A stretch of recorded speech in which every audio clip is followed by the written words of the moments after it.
Terima kasih Anda masih di program News on the Spot dan selamat menyaksikan bagi Anda yang baru bergabung. Pemirsa, TPU Bambu Apus, Jakarta Timur menyiapkan lahan tambahan seluas 3.000 meter persegi untuk menampung sekitar 800 makam jenazah pasien COVID-19. Pengelola TPU Bambu Apus telah mengeruk lahan tambahan agar bisa langsung digunakan jika terjadi lonjakan kasus kematian akibat COVID-19. Menurut Kepala Satuan Pelaksana TPU Bambu Apus, Koko, lahan yang digunakan merupakan lahan sisa di area TPU Bambu Apus. Upaya ini dilakukan sebagai langkah persiapan dalam menghadapi ancaman COVID-19 yang hingga kini masih berlangsung. Sebelumnya jumlah pemakaman jenazah COVID-19 di TPU Bambu Apus mengalami penurunan. Dalam sehari saat ini hanya ada 2 hingga 4 jenazah saja yang dimakamkan.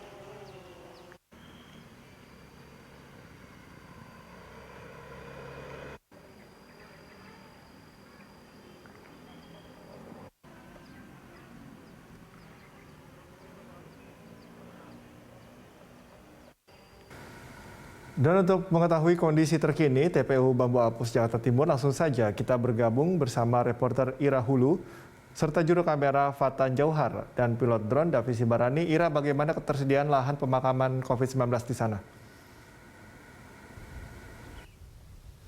Ya, Cikal dan juga pemirsa, Jakarta Timur sejauh ini telah menyediakan tambahan lahan makam bagi jenazah COVID-19 yakni 3.000 meter persegi di TPU Bambu Apus. Yang mana nanti dari 3.000 meter persegi lahan bagi jenazah COVID-19 ini bisa menampung sekitar 800 jenazah COVID. Dan tadi kami juga melihat bahwa hingga pertanggal hari ini 5 September 2021 pukul 12.19 waktu Indonesia bagian Barat ini belum ada satu orang pun jenazah COVID-19 yang dimakamkan di TPU Bambu Apus Jakarta Timur ini. Yang mana merupakan ini adalah salah satu kabar baik karena kalau kita lihat bahwa saat terjadi lonjakan, menurut Kepala Satuan Pelayanan TPU Bambu Apus, jenazah yang bisa dimakamkan di tempat ini yakni mencapai 40 sampai dengan 50 jenazah per harinya. Namun di beberapa waktu belakangan seiring dengan menurunnya kasus COVID-19, ini jumlah jenazah yang dimakamkan ini bisa 2 sampai 4 orang saja per harinya. Namun untuk pada hari ini tadi kami sempat bertanya kepada salah seorang petugas penggali makam yang berada di TPU Bambu Apus menyatakan untuk hari ini belum ada jenazah COVID-19 yang didaftarkan untuk dimakamkan di TPU Bambu Apus Cipayung Jakarta Timur. Tadi pagi kami juga melihat ada sejumlah keluarga bahkan sampai siang ini yang mendatangi TPU Bambu Apus untuk berziarah ke makam keluarga mereka. Selain itu juga kalau dilihat bahwa untuk beberapa waktu belakangan ini memang kasus COVID-19 sedang menurun.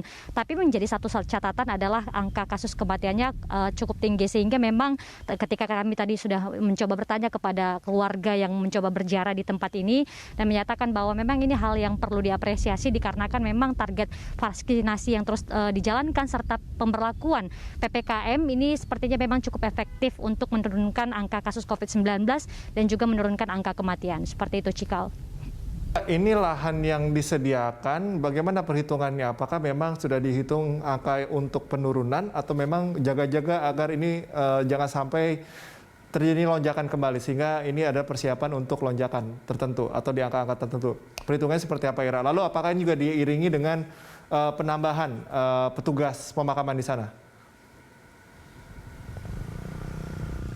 Ya, Cikal, kalau kita lihat bahwa sejak makam di TPU Bambu Apus ini pada tanggal 22 Januari 2021 yang lalu ini diperuntukkan bagi bukan hanya untuk pemakaman reguler seperti itu tapi juga untuk jenazah COVID-19. Totalnya ini sudah ada 1.843 jenazah COVID-19 yang sudah dimakamkan di tempat ini. Sementara untuk lahan yang sudah ditambahkan yakni jumlahnya ada sekitar nantinya 800 jenazah yang diantisipasi jika misalnya terjadi lonjakan lagi seperti itu, maka 800 jenazah yang dengan lahan sekitar 3.000 meter persegi ini memang diperuntukkan bagi mereka jika nanti lonjakan kasus yang diikuti angka kasus kematian yang cukup tinggi. Sehingga kalau di total ini jumlah lahan yang disediakan bagi para jenazah COVID-19 yakni mencapai 2.643 kasus. Kita akan lihat dulu sementara untuk kasus COVID-19 memang pertanggal 4 September 2021 yang lalu dibandingkan beberapa waktu yang lalu ini mengalami penurunan. Yang mana kemarin ini ada 6.727 kasus baru untuk di DKI Jakarta sendiri, yakni jumlahnya 360 kasus baru. Sementara yang tertinggi ini berada di Jawa Timur dengan jumlah 614 kasus baru. Sementara itu memang kalau kita bisa menyatakan bahwa meskipun memang ada terjadi penurunan kasus, salah satu yang menjadi catatan kami jumlah kematian ini masih berada pada angka 540 sekian, sehingga tidak kita katakan ini bukan ke dalam keadaan landai, kita masih berada dalam masa-masa perlu mengantisipasi dengan adanya COVID-19 ini, sehingga tentu kami juga tidak lupa mengingatkan pada masyarakat agar tetap mematuhi protokol kesehatan, kemudian menerapkan 5M, menjaga mobilitas, menghindari kerumunan, memakai masker dan sesering mungkin untuk mencuci tangan agar kasus seperti ini ataupun tingkat kematian kita semakin hari semakin turun sehingga tidak ada lagi kasus kematian akibat COVID-19. Demikian, Cikal. Oke, dengan persiapan seperti ini artinya menyadarkan masyarakat harus tetap waspada dengan fatality rate-nya tadi ya, Ira. Terima kasih, Ira, atas laporan Anda. Selamat bertugas kembali. Pemirsa, itu tadi laporan dari reporter Ira Hulu serta juru kamera Fatan Jauhar dan pilot drone Davisi Barani melaporkan dari TPU Bambu